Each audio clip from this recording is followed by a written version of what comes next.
Hello বন্ধুরা, welcome to অক্টাটেক।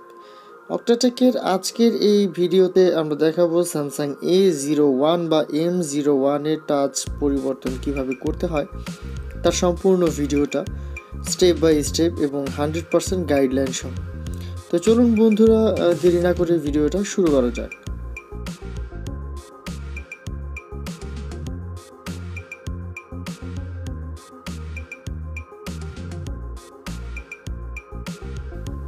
As usual আমরা touch change করার জন্য প্রয়োজন হচ্ছে টাচটা খারাপ হওয়া। এই টাচটা কাজ করে প্রপারলি, কিন্তু ভাঙা কিছু কিছু টাচ আছে আপনার দেখা গেছে যে প্রপারলি ভালো আছে, ভাঙাচোরা নাই, কিন্তু কাজ করতেছে না। সেগুলো একই নিয়মে চেঞ্জ করা যায়। তো A01 বা M01 এই দুইটা মডেলের টাচ চেঞ্জ করার জন্য আমাদেরকে প্রথমে এটার ব্যাকশেলটা এবং সিম ট্রেটা খুলে নিতে হবে। ব্যাকশেলটা এবং সিম ট্রেটা খুলে নেওয়ার পরে আমরা ওপেনারের সাহায্যে এটা খুলতে পারি। অনেকে হাত দিয়ে খুলে যেইভাবে পারে খুলে নেবে। তো ব্যাকশেলটা খোলার পরে আমরা একটা স্ক্রু ড্রাইভারের সাহায্যে মাদারবোর্ডের ওপরের এবং রিঙ্গার স্পিকারের ওপরে সবগুলো স্ক্রু খুলে নিব।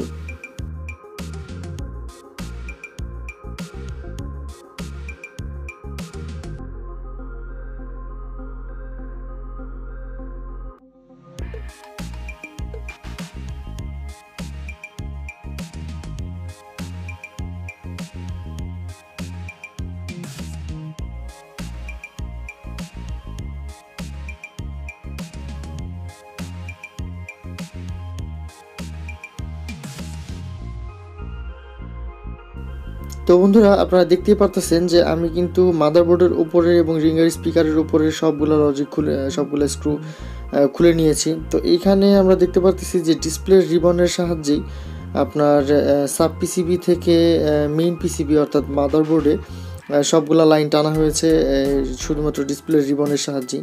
এখানে আলাদা কোনো রিবন নাই। এখানে আপনার চার্জিং, মাইক্রোফোন, এগুলা সব কিছু আপনার ডিসপ্লে রিবনের সাহায্যেই করা হয়েছে। তো এখানে আমাদের ডিসপ্লেটা খুলে নেওয়া প্রয়োজন, এই কারণে মাদারবোর্ডটা আমরা খুলে নিলাম এবং খুলে নেওয়ার পরে মোবাইলটা আমরা হিট স্টেশনের উপর সরাসরি 5-6 মিনিট হিট করে নেব 80 ডিগ্রি সেলসিয়াসে, যাতে ডিসপ্লেটা খুলে নিতে আমাদের জন্য সুবিধা হয়।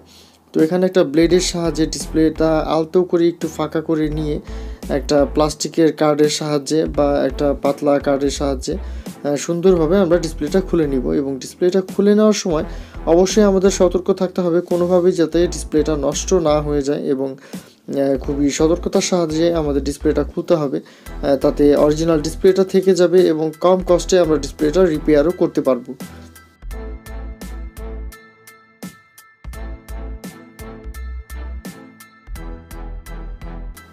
তো বন্ধুরা, আপনারা দেখতেই পারতেছেন যে কিভাবে আমরা ডিসপ্লেটা খুলে নিচ্ছি। তো A01 বা M01 এই ডিসপ্লেগুলোর টাচ পরিবর্তন করতে খুব বেশি খরচ হয় না, অ্যারাউন্ড আপনার 500 থেকে 700 টাকার মধ্যে টাচ চেঞ্জ হয়ে যায়। তো এটা আসলে খুব ভালো হাতের প্রয়োজন, এক্সপিরিয়েন্সড হাতের প্রয়োজন, যারা এই ওসি করতে এক্সপার্ট। এটা আসলে লেমিনেশন করতে হয়, টাচ চেঞ্জটা করতে হয় ওসি মেশিনের মাধ্যমে লেমিনেশন করে। তো এখানে আপনারা দেখতেই পারতেছেন যে আমরা কিন্তু খুব সতর্কতার সাহায্যে ডিসপ্লেটা খুলতেছি, যাতে ডিসপ্লেটা কোনো ধরনের নষ্ট হওয়ার সুযোগ না থাকে বা রিস্কি কোনো ব্যাপার না থাকে। আমরা মেইন ডিসপ্লেটা থেকে টাচের রিবনটা আলাদা করে নিব, যাতে সুন্দরভাবে আমরা ডিসপ্লেটা থেকে টাচ আলাদা করে নিতে পারি। এখানে আমি ওপেনারের সাহায্যে আস্তে আস্তে করে টাচের রিবনটা আলাদা করে নিচ্ছি।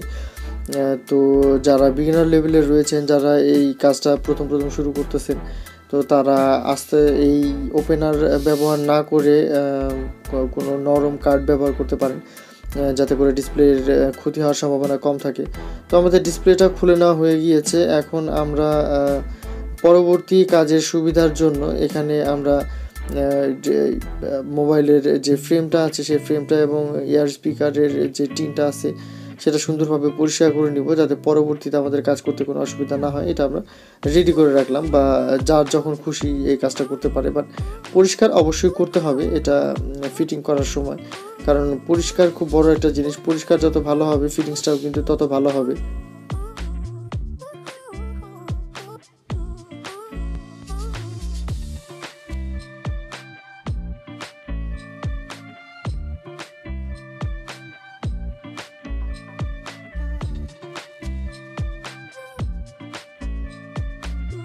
তো বন্ধুরা, মোবাইলের বডিটা কিন্তু আমাদের পরিষ্কার করা শেষ। এখন মাদারবোর্ডটা আমরা মোবাইলের সঙ্গে অ্যাটাচ করে এটাকে রেডি করে নিচ্ছি, যাতে পরবর্তী কোনো কাজে আমাদের এটা রেডি থাকে, কোনো সমস্যা না হয়।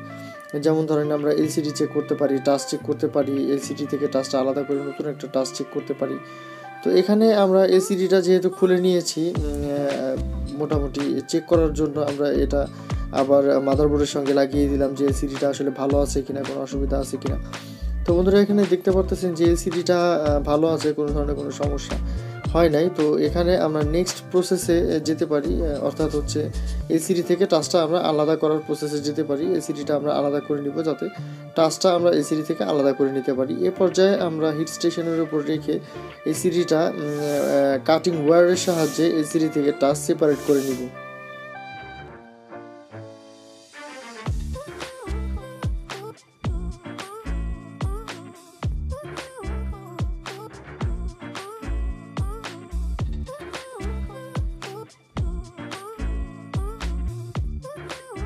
তো বন্ধুরা, আপনারা দেখতেই পাচ্ছেন সেপারেটর মেশিনের সাহায্যে এবং কাটিং ওয়্যারের সাহায্যে আমরা ডিসপ্লে থেকে টাচটা আলাদা করে নিয়েছি। এখন ডিসপ্লেটা থেকে আমরা যে গ্লুর স্তরটা আছে, এই গ্লু অর্থাৎ আঠাটা আমরা ডিসপ্লেটা থেকে সুন্দরভাবে পরিষ্কার করে নেব।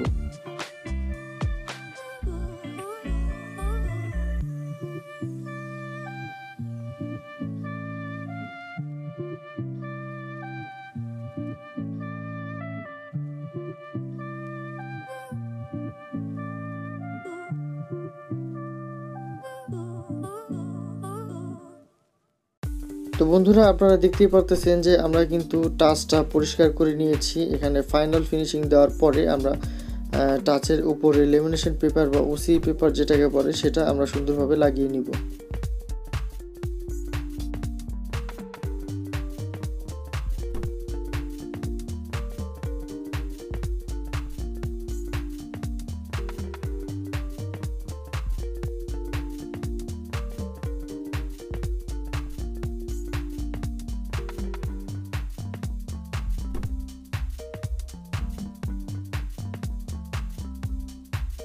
বন্ধুরা, ওসি পেপারটা লাগানোর সময়, ডিসপ্লের উপর লাগানোর সময় আমাদের লক্ষ্য রাখতে হবে ডিসপ্লের উপর কোনো ধরনের বাবল যেন না থাকে। ওসি পেপার লাগানোর সময় কোনো ধরনের বাবল যেন না থাকে, তাহলে কিন্তু মেশিনে দেওয়ার পরে বাবল থেকে যাওয়ার সম্ভাবনা থাকে। তাই আমরা খুব সুন্দরভাবে এই ওসি পেপারটা ডিসপ্লের উপর লাগানোর চেষ্টা করব এবং পরবর্তীতে ওসি পেপারের বাড়তি যে অংশটুকু আছে সেই অংশটুকু আমরা কেটে ফেলে দেব। তো এই ক্ষেত্রে আপনারা দেখতে পাচ্ছেন যে বাড়তি অংশটুকু আমরা একটা ইন্ডিকেটরের সাহায্যে কেটে ফেলে দিচ্ছি। অনেকে ব্লেডের সাহায্যে কেটে থাকে, যে যেভাবে সুবিধা মনে করে সে সেভাবে কাজ করতে পারে। তো পরবর্তীতে আমরা টাচটা ডিসপ্লের সঙ্গে এঁটে দেবো, একটা নতুন টাচ আমরা ডিসপ্লের সঙ্গে লাগিয়ে দেব। তো বন্ধুরা, বর্তমান যুগে মোবাইল একটা এসেনশিয়াল জিনিস। আসলে মোবাইল ছাড়া আমাদের চলা প্রায় মুশকিল। মোবাইল ছাড়া আসলে দৈনন্দিন জীবন চিন্তা করাটা আসলে দুঃসাধ্য ব্যাপার। তো মোবাইলটা আসলে সকলের প্রয়োজনের জিনিস। তো আপনাদের মোবাইলে এই ধরনের সমস্যা হতে পারে, যে কারো মোবাইলে এই ধরনের সমস্যা হতে পারে। মোবাইলে সমস্যা হলে তা সমাধান করা অবশ্যই দরকার। এবং আপনারা যদি এই ধরনের সমস্যায় ভুগে থাকেন এবং আপনার মোবাইলটা সমাধানের জন্য যদি খুঁজতে থাকেন যে আসলে কীভাবে সমাধান করা যায়, তাহলে আমাদের দরজা আপনাদের জন্য অবশ্যই খোলা আছে। আমাদের সঙ্গে আপনারা যোগাযোগ করতে পারেন। আমাদের শপের ঠিকানা অক্টোপাস ইলেকট্রনিক্স, হাফিজ বিল্ডিং, নীলটুলি, ফরিদপুর। যদি আপনি ফরিদপুরের বাইরে অবস্থান করে থাকেন, তাহলে অবশ্যই আমাদের সঙ্গে ফেসবুক পেজের মাধ্যমে যোগাযোগ করতে পারবেন। আমাদের ফেসবুক পেজের লিঙ্ক ভিডিও ডিসক্রিপশনে দেওয়া আছে, সেখান থেকে আপনারা আমাদের সঙ্গে যোগাযোগ করতে পারবেন। তো বন্ধুরা, দেখতেই পারতেছেন যে টাচ কিন্তু ডিসপ্লের সঙ্গে আমাদের অ্যাটাচ করা হয়ে গিয়েছে এবং সেটা মেশিনের মধ্যে আমরা দিয়ে দিয়েছি। এখন মেশিন এটাকে টাচ আর ডিসপ্লেকে অ্যাটাচ করে দিয়েছে।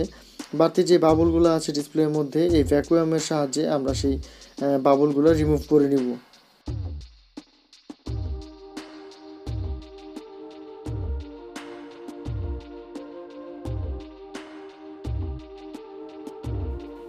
তো বন্ধুরা, আপনারা দেখতেই পারতেছেন যে ডিসপ্লেটা কিন্তু সম্পূর্ণ মেরামত করা হয়ে গিয়েছে এবং একটা নতুন ডিসপ্লে কিন্তু আমরা তৈরি করে ফেলেছি।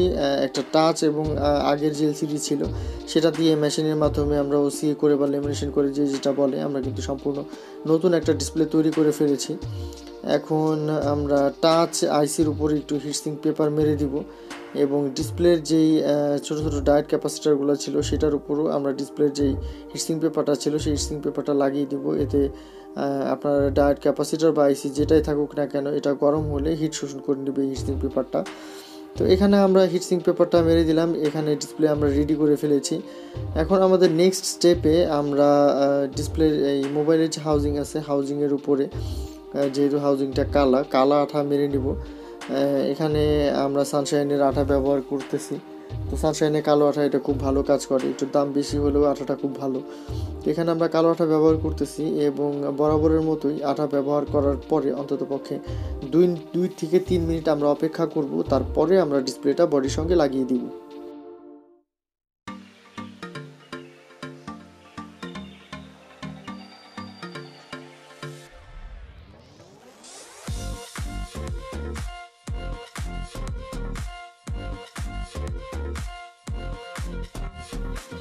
তো বন্ধুরা দেখতেই পারতেছেন যে আমাদের ডিসপ্লেটা কিন্তু মোবাইলের বডির সঙ্গে লাগানো হয়ে গিয়েছে। এখন আমরা হাতের সাহায্যে আলতো করে চেপে ধরে আস্তে আস্তে করে ডিসপ্লেটা মোবাইলের সঙ্গে সম্পূর্ণ এঁটে দেবো খুব সুন্দরভাবে। এখন যেমনভাবে আমরা মোবাইলটা সম্পূর্ণ ডিসঅ্যাসেম্বল করে নিয়েছিলাম, যেমন ধরেন আপনার রিঙ্গার স্পিকার খুলে নিয়েছিলাম, মাদারবোর্ড খুলে নিয়েছিলাম, সবগুলো স্ক্রু খুলে নিয়েছিলাম, ঠিক অনুরূপভাবে আমরা আবারও এই মোবাইলটা পুনরায় অ্যাসেম্বল করে দিব। তো আপনারা দেখতে পাচ্ছেন রিঙ্গার স্পিকার এবং মাদারবোর্ডের উপরে যে বাড়তি শেলটা আছে সেটা লাগানো বাড়তি পার্টটা হয়ে আছে, সেই বাড়তি পার্টটা আমাদের বসানো হয়ে গিয়েছে। তো এখন আমরা স্ক্রুগুলা লাগিয়ে দিব।